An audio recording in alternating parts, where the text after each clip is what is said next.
The clay project for this quarter is a project I call Unconventional Containers, and the examples I am going to use are from the 7th grade black team from this fall, and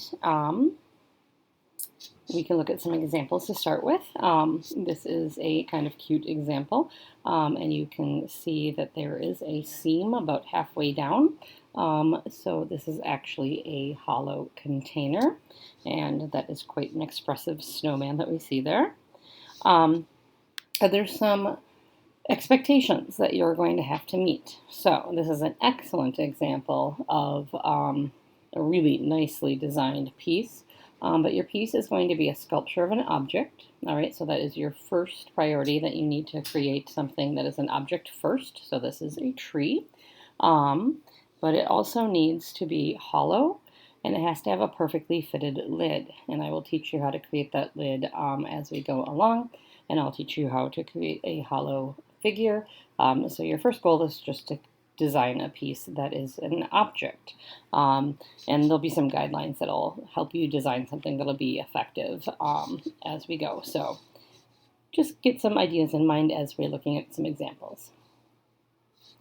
You're going to need to have subtractive sculpture, and we talked about what subtractive sculpture was last year, but just a reminder, it's anytime you're carving or etching into the clay to create patterns or designs or texture. So here she carved into her cactus to make some of that rough texture show up. It looks pretty cool in person. And it also needs to have additive sculpture. And if we remember from last year, that is anytime you're adding to your piece. So he added a bow tie, and he added the eyes, and he added the hair on top, and he added the mustache. So all of those pieces are additive sculpture. Your piece also has to be at least 5 inches high. It can be higher than that, but it has to be 5 inches minimum.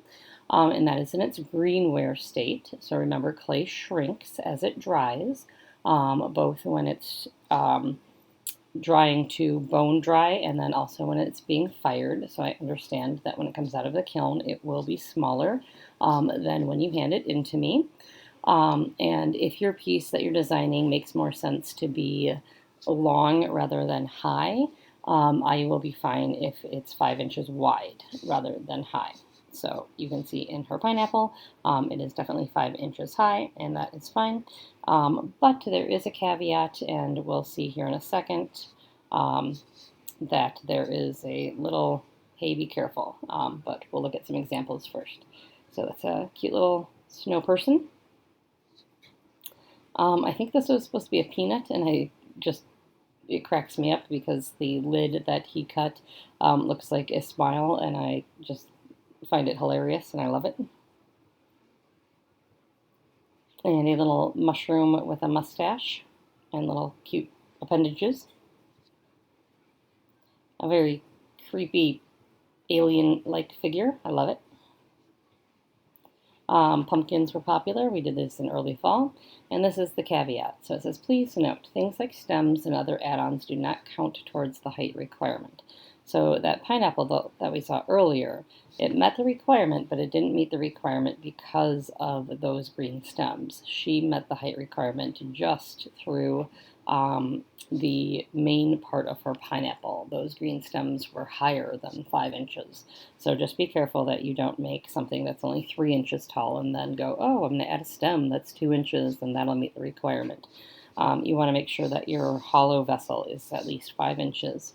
And then you can add on whatever you want. So don't cheat. Cute little gnome, and then he added a little sign as well, which was fine. And the gnome is hollow through his hat, so the hat was fine. Big, huge piece of candy. So this one is width-wise, so it's 5 inches wide, and that's totally fine for this. And the wrapper pieces at the ends, those don't count for the width. The main part of the candy is 5 inches. Actually, I think it was more. It's a really big piece that she made.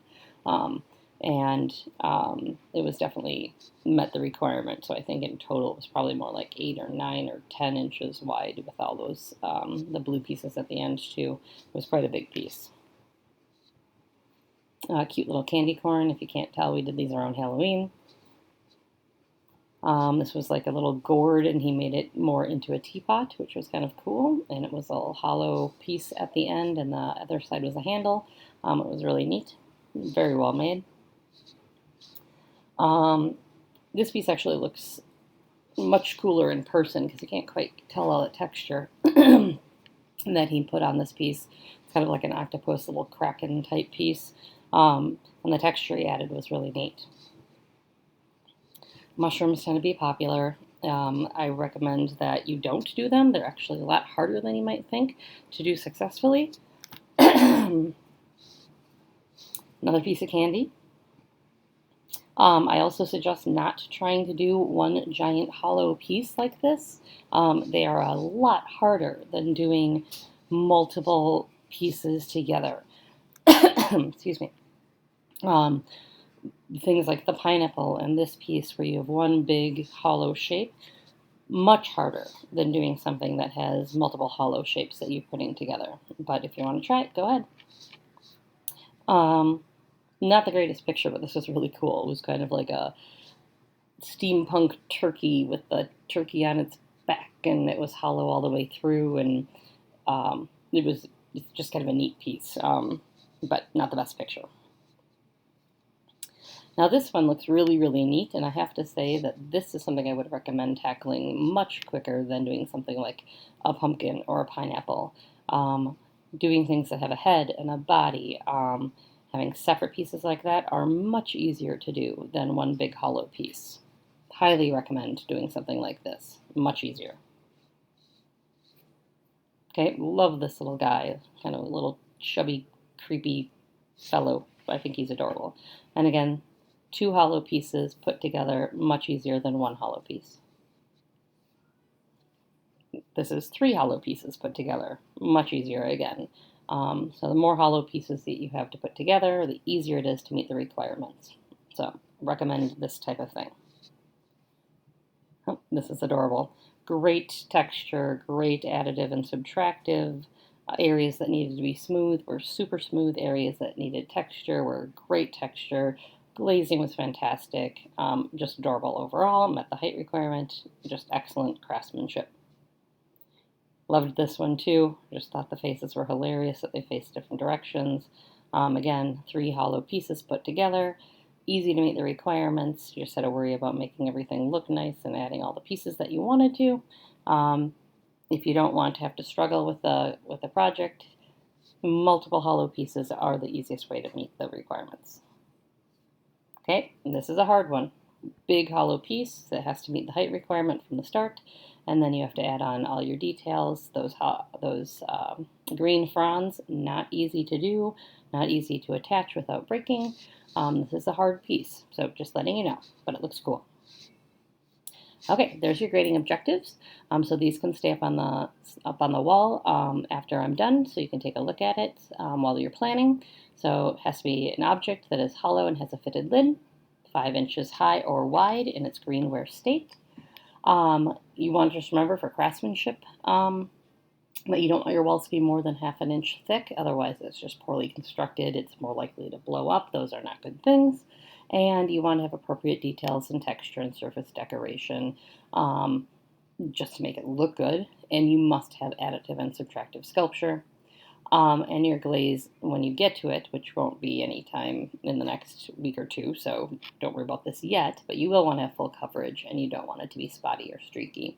But that's later after we've fired it the first time, and it has to dry, so this is a couple weeks away, so don't worry about that yet. Okay, so think about what you might want to do. Keep in mind you might change your mind. All right, as you get going and figure out how we're going to construct this. So don't get your heart set on something like, oh my gosh, I have to do this. As we start practicing a little bit, you might go, oh, I might want to try this instead. But get some ideas. I'm going to require that you have at least 3 ideas before you get clay. So don't just come up with one and think that that's the one you're going to do. So come up with at least 3 in your sketchbook. All right, 3 ideas in your sketchbook. All right, okay.